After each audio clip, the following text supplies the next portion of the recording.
Good afternoon. How's everybody doing? Come on, come on. Come on, man. Wake up a little bit. All right. Yeah, I know that's it. we got the post-lunch duty here. Exactly. That's life. Um, David, it's been great talking to you backstage, and one of the things we were talking about is, both of us have lived all over the world, and one of the challenges for the diaspora is, how do we exchange money? How do we get money from wherever you are to point A to point B, and how that impacts, people's livelihoods and their families and their businesses. Yes. Right. So talk about the solution that you're working on. I just find it fascinating because we've been talking about this solution for like 20 years. Right. And I just want to shake your hand and say thank you for creating it. Talk about what you're doing and what you're up to. Well, so born and raised in Jamaica, worked in the US and went to school there, and eventually realized that people like me in the diaspora want to invest back home. But we didn't have a simple way to identify opportunities and then to pool that capital, because typically you have to be an accredited investor to invest in a fund, right? You're going to be in a VC fund or a private equity fund. And the rules obviously have changed over the last 10 or so years, where we can do crowdfunding for equity. So we have built an entity, Mahoe Capital, that's focused on allowing retail investors to invest in a vehicle to then get exposure to investments in the Caribbean. So not just early stage, but including public equity and private. So that's what we want to do. Find a simple way for people to invest back home that's regulated, audited, and transparent. Who is this going to serve? Is this in serving investors? Is it serving the public? Talk about the... So we'd say we have multiple stakeholders, right? Obviously, the people receiving the capital, the companies that benefit, obviously then support those economies. So there's a lot of multiplier effects in each economy that we get to deploy money into those companies. So that's one, the founders benefit. But separately, it is investors, people like me who might live abroad, who want to invest back home. They've been sending remittances back home, but they would love to invest some of that money. A remittance is typically for one of your family members to go and pay for something, whether it's for school books, uniforms, you're paying for the light bill. What about investing in companies that ensure that other people don't need to leave that country like you did to then achieve that dream that you have? So it serves them, because the majority of people who move away are not accredited. They do well, right, but they're not in that 1%. How do you raise money from them? They feel left out. Nobody has talked to them. Typically, people go after institutional investors. They go after foreign direct investment, FDI, right, or they look for grant funding. Well, where is the investor capital? So that's who we are focused on, primarily serving. So it's people of Caribbean heritage and friends of the Caribbean. Do you think this applies to not only the Caribbean? I know that that's the focus, at the start, but what are the other regions you think would benefit from this? So if you just look at the top 10 countries that send remittances around the world, you're going to see countries like India on there. You actually will see Guyana, you see Jamaica, you're going to see Philippines and Southeast Asia, you see Nigeria and other African countries. So it's not unique. I think of the Caribbean as a test bed. It's easy for me to work with doing something from the US to the Caribbean. Test it there, deploy it, figure it out, and then after we work out the kinks, then we can scale to go after Central and South America and Africa. Those are the ones we intend to focus on over the next 5 years. But it's definitely applicable to anywhere that has a large diaspora. How's this going to help SMBs? One of the things that I used to work with were small and medium enterprises that wanted to do business in Europe or wanted to do business in the United States or in the West, but the money transfer was a massive issue. Even getting a container, right? Shipping was just a nightmare. How does this help solve that problem? So it helps in a few different ways, right? The first issue is that they need patient capital. So if you think about the Caribbean or ACP countries, African, Caribbean, and Pacific countries, you tend to have a problem of equity capital flowing into the region. There's a lot of debt flowing into the region. Right. It's easy to borrow money and get it in the region. Interest rate might be insane, right? So we don't want the debt to grow the business. That's right. The hardest way to grow a business. There's a lot of grant funding that's available, but they have all these strings attached to the grant funding. Well, where's that equity capital that's patient? Hey, I know it's going to take you 5 years to grow. Here's some money, take your time. So that's number one. We need patient capital. We can bring that to the table. But number two is that they want to be globally competitive. So how can we bring some lessons from outside the region or outside that country and say, hey, here's what your competitor is doing in this country. And then we bring that to them. So that's making them smarter. So that's number 2. So we call that having talent or treasure. Right? We have talent we can bring from overseas. We have treasure or money we can bring. And then the last one is time. We have spent time in these markets that they may want to enter. Can we facilitate those SMEs entering those markets, whether it's digital services, digital goods, or physical goods and services, so we can open new markets for them as well. So those are the 3 ways that this can support the ecosystem. What's something that Silicon Valley consistently gets wrong about innovation in Africa and the Caribbean, and how are diaspora founders correcting that narrative? So, which one you want me to pick, right? And I think the first thing that we think about... It's an unfair question. Right, it's an unfair question. It's too easy. Right, so the first thing they tend to get wrong about the Caribbean is they think small islands equal small opportunities. Right, they're focused on blitz scaling into large markets. These are small. We don't want to scale it there. So that's the first misconception, is a perception problem. On the African side, they're thinking, wow, these are massive markets, but the dollar amount per person is too small. They're not thinking of aggregating that. So that's where they get 2 things wrong. They totally misunderstand that. The second thing they get wrong across the entire 2 regions is that they are so focused on being able to blitz scale, right? They would rather break it and then ask for permission afterwards versus understanding that it's a little bit different culturally, especially in smaller, close-knit countries. You can't just go into Jamaica and launch Uber, or go into Barbados and launch. Right, there are rules, and it's a very small community, so they misunderstand that. What they need to realize is that it's the same problems in Brazil, Jamaica, Barbados, Botswana, or Malaysia. It's the same problems across those regions. So if you can test it in one place, work with that government, and get it going, you could scale elsewhere. You just need to change language, for the most part, get boots on the ground, and then launch it. But there are a lot of cultural similarities, so they misunderstand that. Yeah, you can prove your concept that way, right? Work out the kinks. And how does being from both worlds, emerging markets and developed economies, how does that shape the diaspora founder's identity?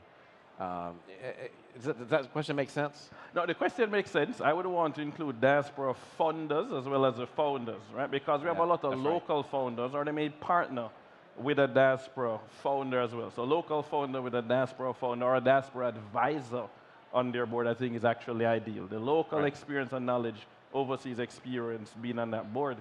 But coming from 2 worlds, typically what happens, you get accused of bringing this foreign mindset, or you're too foreign-minded. And then you have to ask them, what do you mean by that? We have this inefficiency.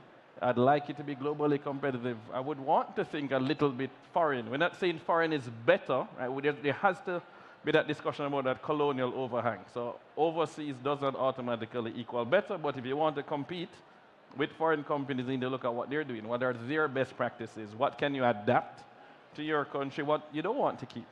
And when you have overseas funders, sometimes I've seen diaspora funders think they know best. Even though they haven't been on the ground, they've never worked in Jamaica or Barbados or Kenya, they're telling you how to solve the problem. Instead of first saying, let me listen. What has been tried? What failed? Why did it fail? How can I help you? So I think we, from the diaspora standpoint, need to slow down first and not rush to write a check and tell you, show me the business plan and I'll fix it. You say, hey, what did you try? What's working? What isn't working? How can I help you? So that is, we need to shift our mindset. It is unfortunate because some of us go to school abroad, we end up staying abroad, we visit home, and we complain about every single thing.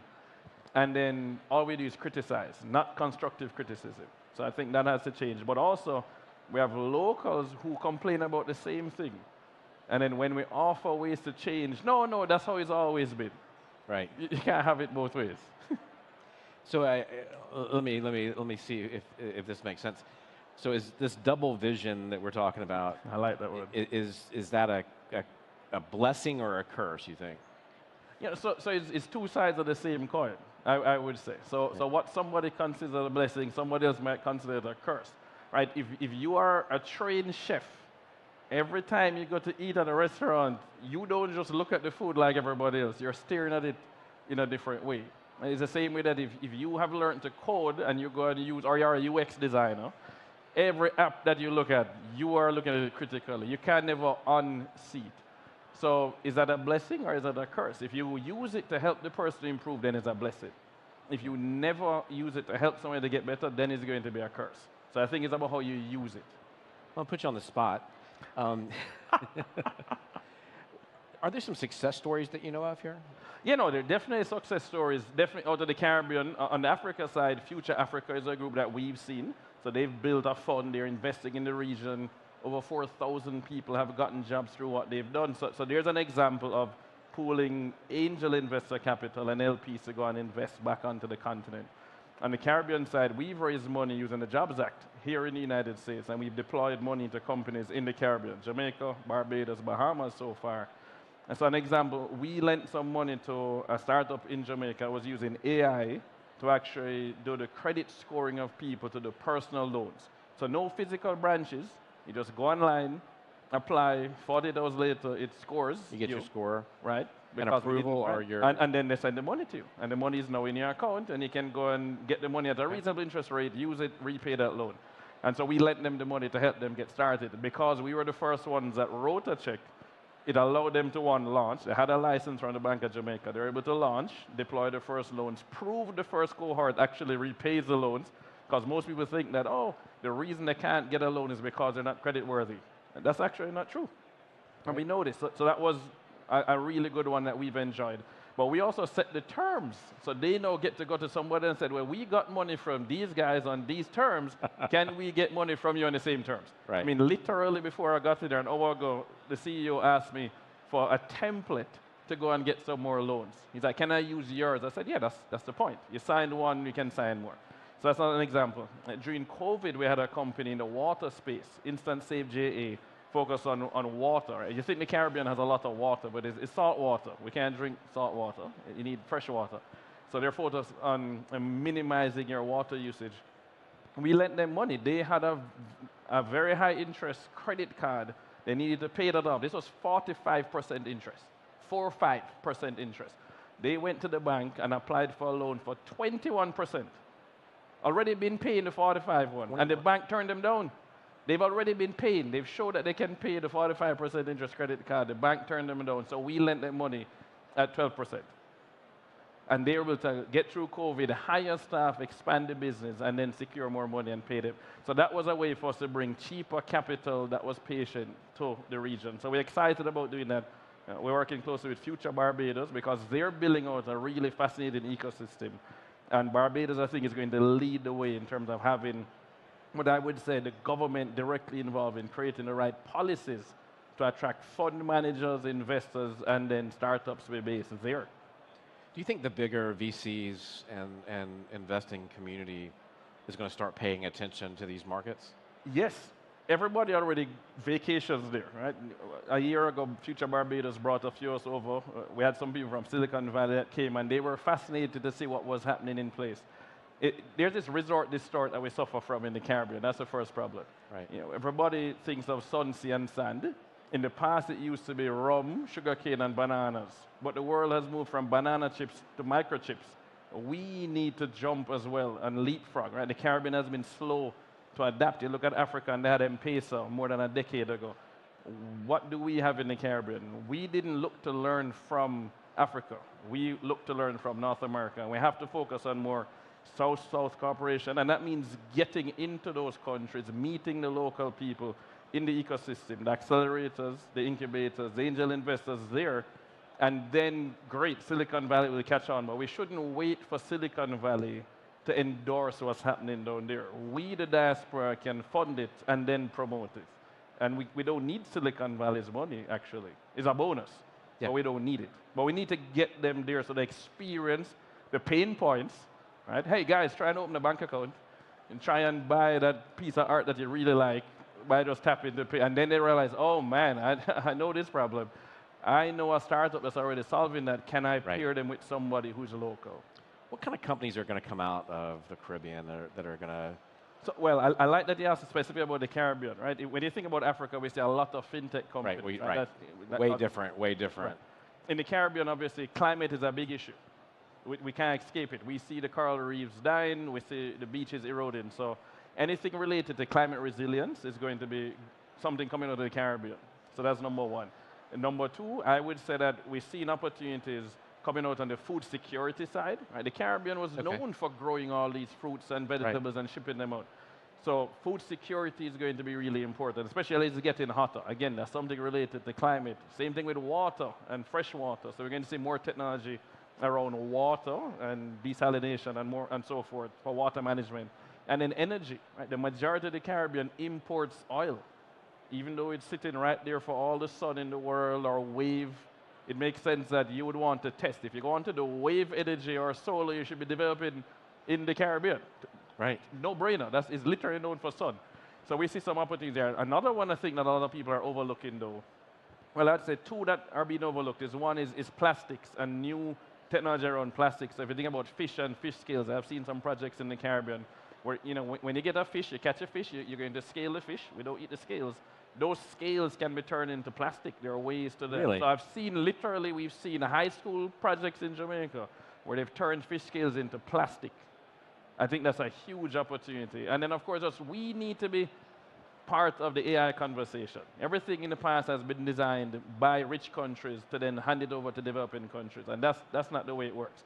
We have to have a seat at the table. If you're going to have a car that can drive itself, it's great if it can drive itself in Austin, can drive itself in Mountain View, California, but those are all flat for the most part. Yeah. And they drive great and follow all the rules. Let me see a self-driving car driving in the middle of Kenya or in the middle of Jamaica. Please. If it can do that, it can drive anywhere in the world, right? Amen? For sure. Yeah. So we only have about a minute and a half left. So what's your big takeaway you want to have everybody to leave? What do you want to leave people with? Well, I would say two things that I want to leave you with. Number one, stop going for the traditional funders, right? You're going to the VCs, you're going to Y Combinator. Stop looking for capital from them. They already don't know your culture, don't understand your country, don't understand the problems. Find people who already know the culture, right? So 1 foot bars you want to step over, not 7 foot bars to jump over, as Warren Buffett would say. So find people who are friends of your culture or of the culture who want to invest, and then tailor something that they can write a check into. Understand what they need to get over the trust deficit to write the check. So that's number one. Look to the diaspora. And then number two, you need to focus on being globally competitive. Stop thinking that you need to play small. You're worthy of being on the global stage.